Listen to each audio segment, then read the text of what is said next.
Hey guys, so today I stole some video clips from my facial anatomy drawing course, specifically on the eye and how to draw the eye. In this video, it's going to be on how the light reacts to the eye, how it reflects off of it, and how it shows you the form of the eye and really make a three-dimensional glassy looking eye. And then at the end, the last clip is going to be from the drawing course where we do a fully rendered eye as an example. And in between that is all the other stuff that I won't show here, but you can find it on the course where it talks about the planes of the eye and the basic structure of the eyelids and all the anatomy and such. But for today on this one, the two clips that I stole will show you how to draw the eye, make it look really three-dimensional and glassy. And then I show you on the final clip how to start from beginning to end on a fully rendered eye. So thanks guys.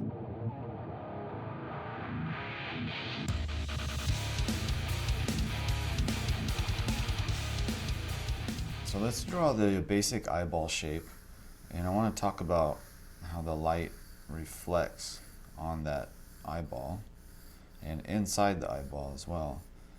So just draw a basic circle as best you can. It's a little shaky sometimes. So we have our circle, and let's say our light source is, let's say it's over here. So we have the sunlight or a light bulb or something like that coming down, hitting the surface of the ball, causing a basic cast shadow. And if we have a cast shadow, then we'll probably have a form shadow. So this ball will be basically half in light and half in dark. So we have our coarse shadow, and we have the cast shadow, and then we have the ball itself. Now let's draw in our basic circle for the iris. Now the iris is best thought of as a satellite dish in that the surface is concaved. So we have the surface of the ball, which is round, and then we have the surface of the iris is concaved. So we can kind of cut this shadow out. And to better visualize how the light works on the iris, we can draw, let's draw it right here, like a little satellite dish, like maybe like back in the old days when people had big satellite dishes in their backyards for TV and whatnot. And this is a really good way to think about how light reflects into the iris. So let's say we have our satellite dish, and the light comes down, and it's going to hit the rim on this side, it's going to throw a cast shadow, and so this side is going to be in light, and this side is going to be in dark. It's sort of the opposite of how the ball works. So we have a cast shadow over here, this side is in light, this side is in dark. The opposite for the satellite dish, because it's concaved. This side is going to be dark, this side is going to be light. So on top of that, we have a lens on top of the eye. So let's pretend we have a glass dome on top of our satellite dish. So we have our normal dish, and then for some reason we put a glass dome on top of it. And so now we have the light coming in, and it's going to strike the surface of that glass dome and create a very strong highlight. So that's going to come down, and then the light's going to hit that and bounce off. But the light also comes through the dome and hits this side and bounces off. So we have this cast shadow here on the inside of our satellite dish. And this is the edge of that cast shadow. And the light is going to go through the dome and also reflect off the surface. So we get two sources of basic highlight. So the same thing is happening on the inside of our iris that's shaped like the satellite dish. So we get a nice kind of opposite cast shadow because the light's coming down, it's hitting the edge of the iris, the limbus, casting a shadow and reflecting on the far side. So light is coming through here and bouncing off that far side of the iris. Now, of course, we have another highlight because of the lens of the eye. So right about here, let me just cut this out. We're going to hit the surface of the eye, the glass dome of the lens of the eye, and the light's going to bounce off of that. So we have two highlights. And then of course we have our pupil, which is basically, you can think of it like a hole in the bottom of the satellite dish, and it's very, very dark. You can't see any detail. And let's hit the rim of this eye a little stronger, and we can go ahead and just fill this in for the dark side of the eyeball. And right away you start to see how thinking about the light hitting the different surfaces of the eye creates that really three-dimensional, glassy kind of eye look. So basically you have two different kind of highlights hitting the inside of the eye. Or one is hitting the surface of the lens right here, and that's your main strong highlight. Then you have a secondary highlight that's hitting the inside, far side of the iris, creating this sort of a dark side of the iris and then a lighter side. So if we looked at the lens on the eyeball, so if we looked at the eye in profile, you get this, you'll see the lens of the eye actually protrude out a little bit. And that's that glass dome that I was talking about. And then we have the iris, the limbus of the iris, and then the pupil. So we have this really quite substantial lens on the eye, this dome, this glass dome, that's going to catch the light in this really strong highlight way. So that's what's happening on the surface of the eyeball. You got this really strong highlight hitting the glassy dome of the lens of the eye, and then you have another light, reflective light hitting the far side of the inside of the iris. So that's the basic of what's happening when the light is hitting the glassy eye and also the iris. So you have basically you have the eyeball, and then you have the iris, which is the satellite dish, and then you have the lens of the eye, which is our glass dome. And those three concepts give you that three-dimensional eye. Okay, so now let's have a little bit of fun and sketch out this really cool eye from this photo reference. And it's a lot of shadows, a lot of values, but we're going to take our time with it and just really map out the basic structure, starting off with the circle. And we already went over how the light bounces inside of the eye, across the top of the lens, and all that, into the iris. And then we went over the eyelids themselves, how they're thick and there's different plane changes. So now we get to pull all of that together, and then at the same time use a reference and look for some basic shapes. So what I'm going to do is a combination of what I know and what I see. So I know some stuff about the eye, and also I'm going to look at the shapes that I see before me on this reference. So you can see how this shadow comes down, cuts in. So basically I'm just going to try to get these little shapes as best I can. And I'm going to let go of that initial circle that I put down. I'm just trying to find a really good representation of the overall shapes. So like down here to the very softly, I'm going to put in the iris. And I'm looking for the negative space as well. So like this white of the eye, I want to make sure that's pretty close to what I see. I'm keeping everything really soft and easy to erase, because I'm going to probably be making a lot of adjustments as I go. Because right now I'm just sort of looking at those shapes. So here we have the top plane of the bottom eyelid that we know very well by now. And you can see that shadow rim running along for the bottom eyelid.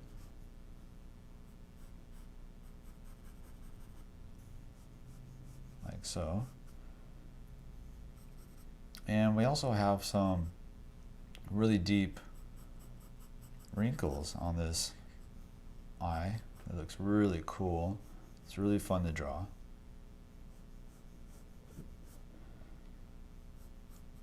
So just work your way around the drawing, or the reference, and try to duplicate the shapes that you see. Sometimes it's hard for me to draw and talk at the same time, especially when I'm analyzing heavily like this.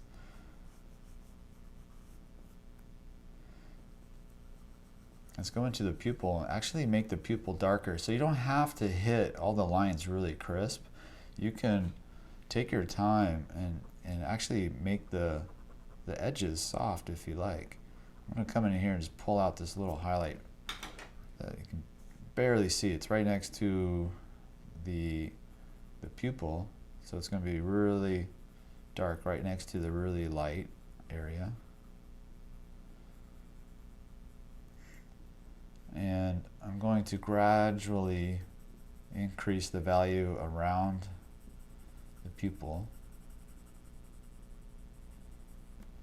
Let me try to pull that highlight out a little bit more. It's a little too dark. There you go. That's better.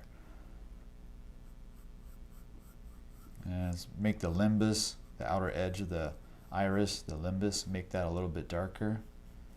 That'll help kind of pop it off the page a little bit better. You can see a little bit of the white of the eye on that side. Then there's some shadowing. And of course that rim of the bottom eyelid, or the upper plane. There's a cast shadow right here, so it's going to be crisp. And then there's a firm edge for the top edge of the upper eyelid.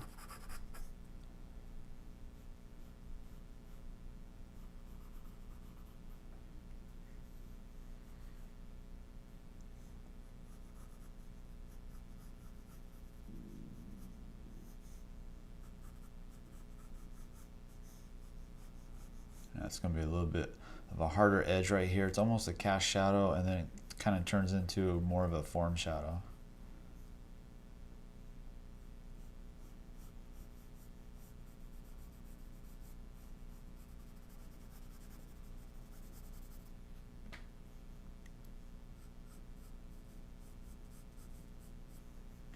Now we can come over here and kind of follow this rhythm of the tear trough groove.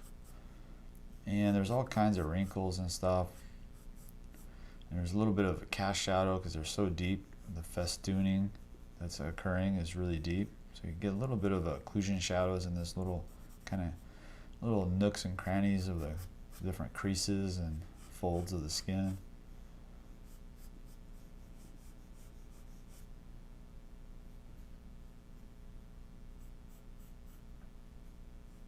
And it comes up to right about here. Then we have a really good kind of a cast shadow right here.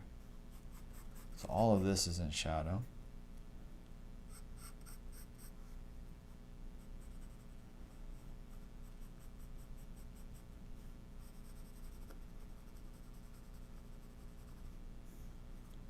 Just slowly building up the value. And then we see this really heavy dark shadow right here. Kind of comes down into the eye socket, right up against the bridge of the nose, the keystone shape. You can see a little bit of that fold across the glabella. He's got really cool little shapes, subtle changes in values in the light side of the face here. And this comes over. We have a deep shadow right here. And that kind of connects to the brow ridge and to the side plane of the head, really. So let's fill this shadow in.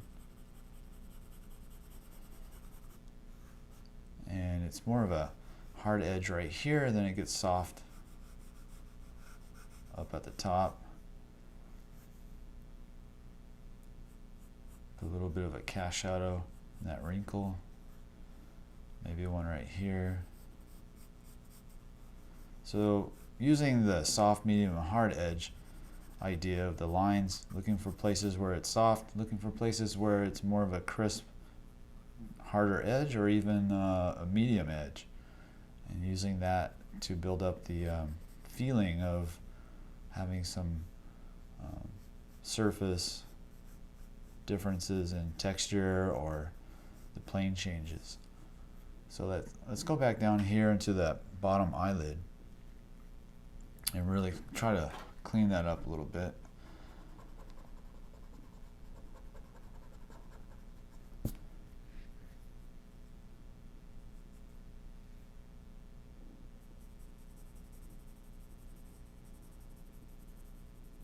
There we go.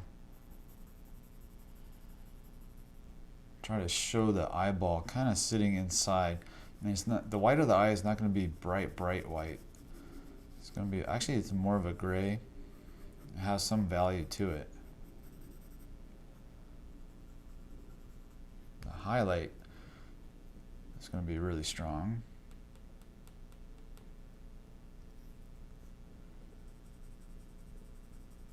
And again, with the concept that we learned about the iris being shaped like a satellite dish, we have the highlight inside that iris right about here. And then there's a highlight that hits the lens of the eye, which is right here. That's the brightest. And so those two together are going to create this really three-dimensional glassy eye.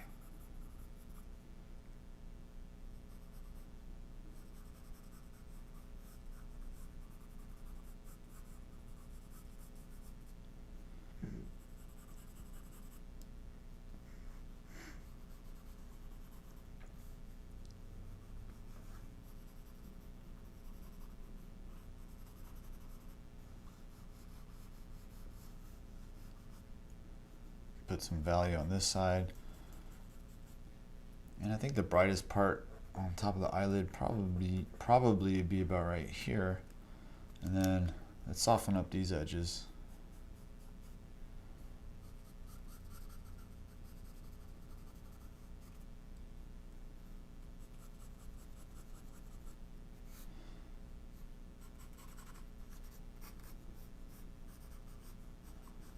So again, just keeping with the basics of the eye and how the light bounces around on the inside of the eye and on the surface, and also looking at different perspectives and thinking about the planes of the eye. And then you can come in here and do a highly rendered drawing a lot faster, a lot easier, knowing those concepts. So I hope that helped a lot, and we'll go over this even more in the portrait drawing demos. I'll take you through step by step on each feature as well, based off of the references.